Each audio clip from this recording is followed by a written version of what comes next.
Okay, good morning.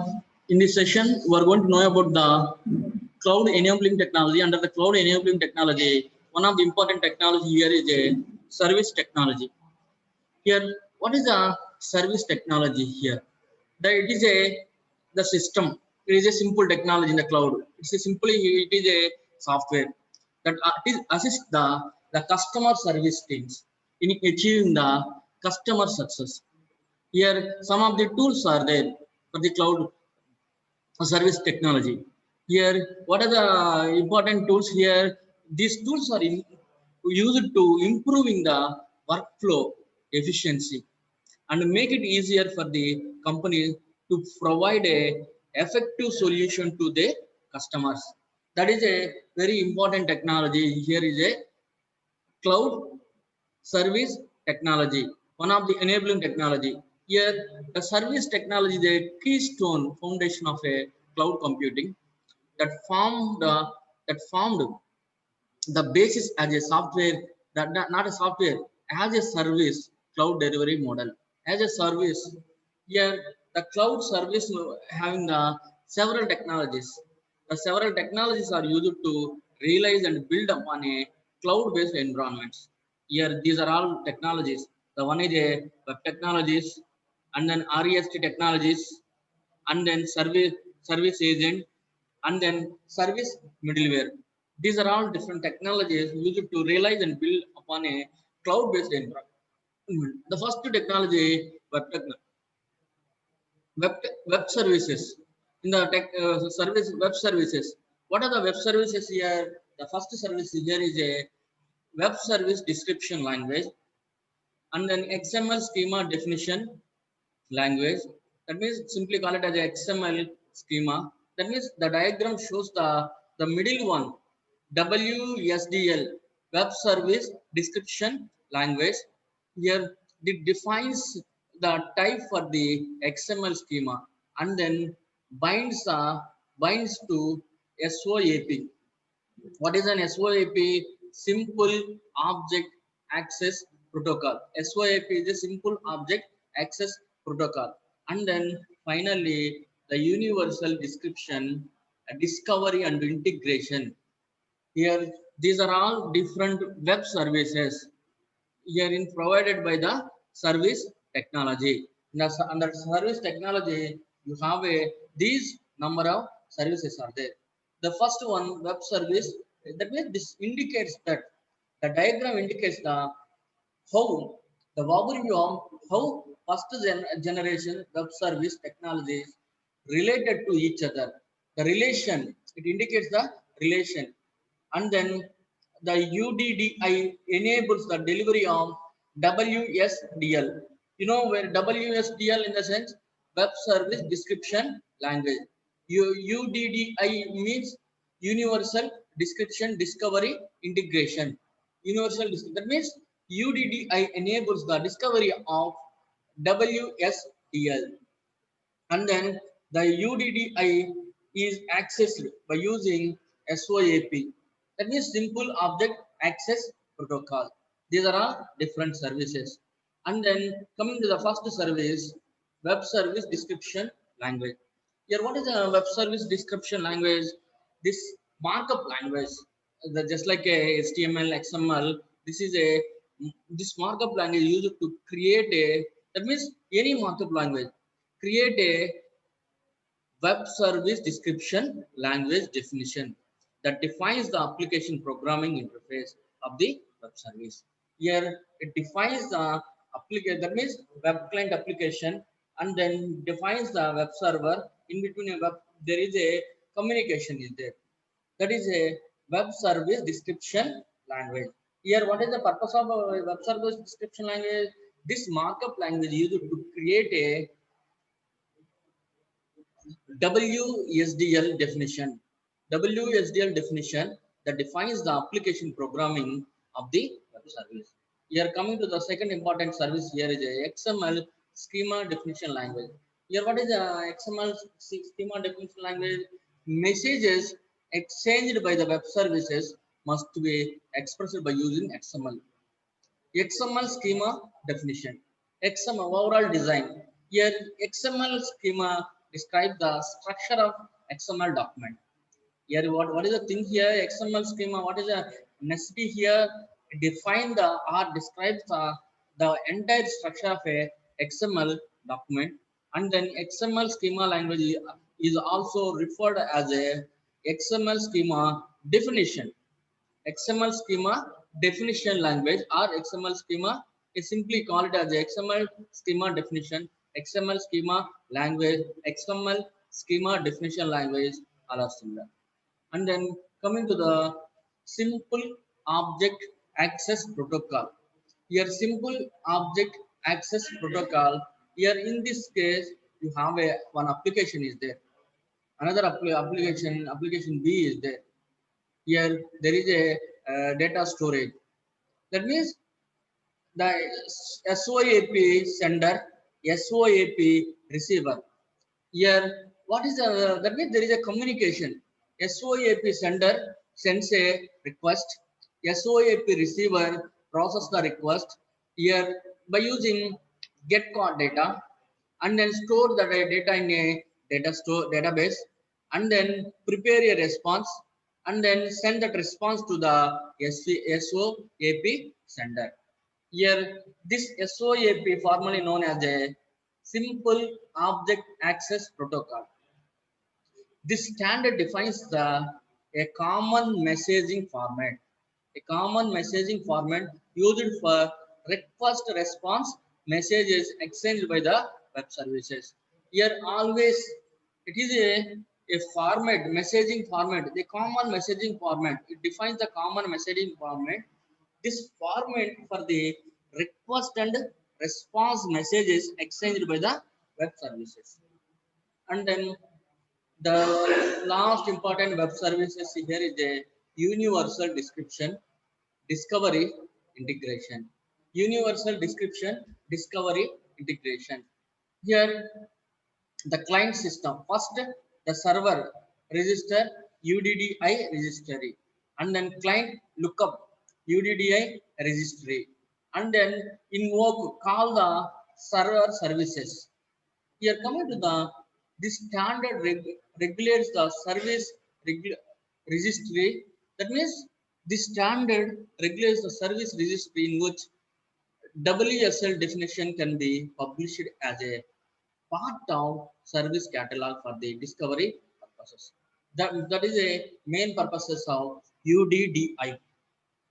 We are coming to the next important one, REST service.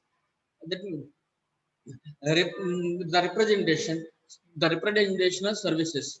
Here, what is a REST service? The REST service are designed according to a set of constraints. Here, based on you have a 6 different constraints are there. Based on 6 different constraints, you are designing the REST service that shapes the service architecture to emulate the properties of World Wide Web. And then REST service do not have individual technical interfaces, but instead share the common technical information known as the uniform contract, which is established by using HTTP methods. That is a simple information about the REST. Here you have a different REST constraints. Very important one. You have a 6 different constraints are there. The client server constraint, and then stateless constraint, cache constraint, and then interface or uniform contract, and then layered system, and then code on demand. These are all the first one, client to server constraint. Here, the client to server constraint is a major constraint. Everywhere you will identify the client, send the request, and then server process the request, and then prepare a response, and then send that response to the again to the client. That is a simple formatting a client to server model. And then it simply requires a existence of client component. Here, what about the client component? The client do sends a request, and then the server component that receives the request. Here you have a client component is there, server component is there, and then another after receiving the request, the server may issue the response to the client. And then this constraint based on the principle of separation of constraints. Here you have a applying separation of constraints. Why? Because it's a depends upon a principle, the principle of separation of constraints. Here, what are the applying separation of constraints here? The first one separates the user interface constraints from the data storage constraint concern, data storage concern, and then improve the portability of interface across the multiple platforms. Here, that means easy to carryable from one place to another place. That means this indicates that this improves the portability of interface across the multiple platforms, and then improve the scalability, easy to scalable. That means based on a demand, you can scale up and scale down. Here, improve the scalability by simplifying server components. And these are all some of the concern. And then allows the component to evolve the independently. And then these are all some of the constraints for the client server. The next important one, stateless. What is a stateless here? That means the server does not keep the all requested information sent by the client. That means it's not storing. It's not storing, or the server not remembering the client request, all client requests. That's called here stateless. Here, the notation of stateless is defined from the perspective of server. Here, the self-described messages with all information needed for the operation. Here, the constraint says that the server should not remember the state of application. That means the server cannot remember the all requests sent by the client. That is a very important. That is called here statelessness. That means every request is a sent by the client is a new request. Every request sent by the client is a new request. That is a server stateless. Here, as a consequences, the client should send all information necessary for execution along with the each request, because server cannot reduce the information from the previous request as it does not memorize them. That means same thing I am telling you. That means server cannot remember the all request. That is a stateless, and then all information needed is in the message. Here, applying the stateless constraint.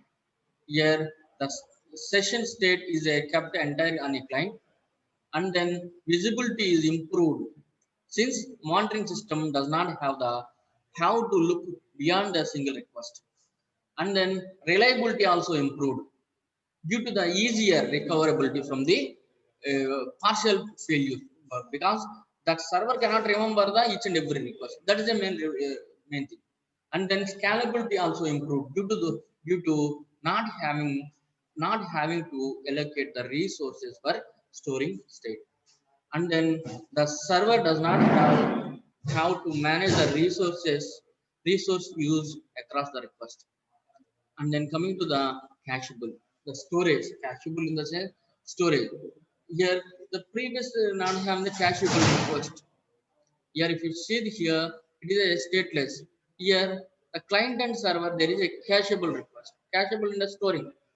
Here, REST includes cache, cache, cache, cache constraints, so that the second fetch does not have to be made at all. And then if the data is sitting in your local cache, that means cache in the sense is storage. You simply call it as storage.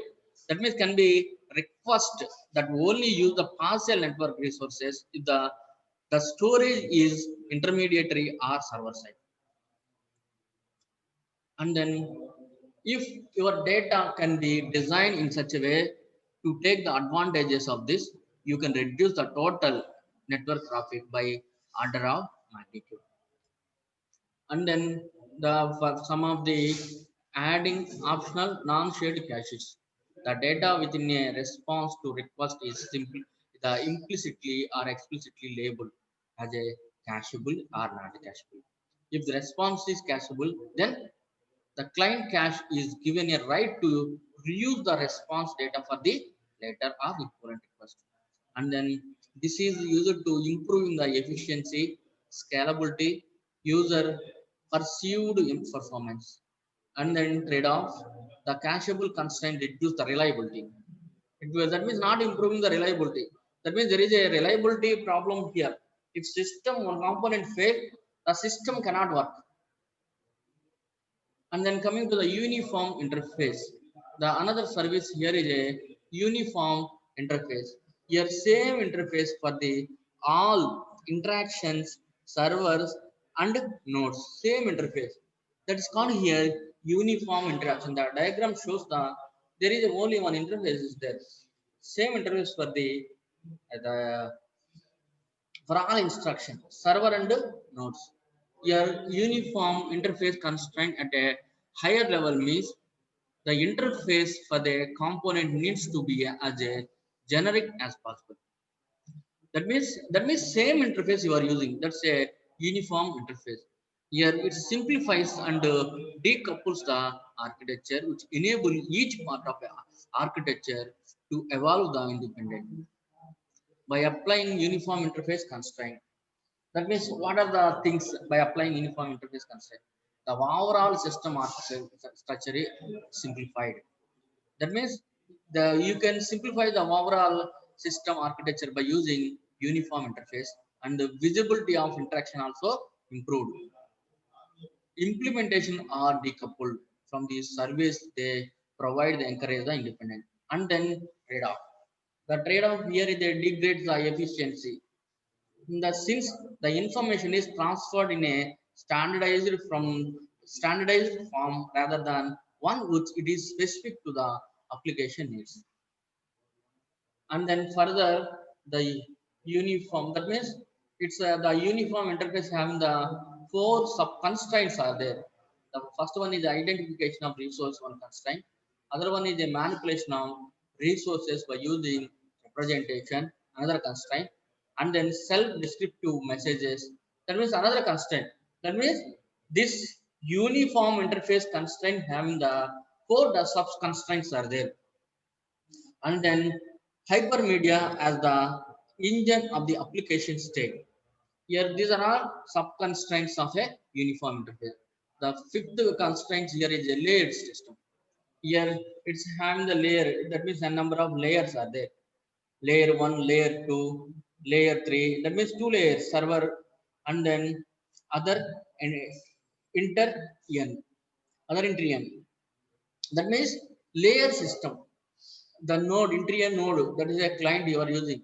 There are many layers between a client and server. Here if you see the diagram here, you have a identify the different layers. Here these are all called as a intermediaries. The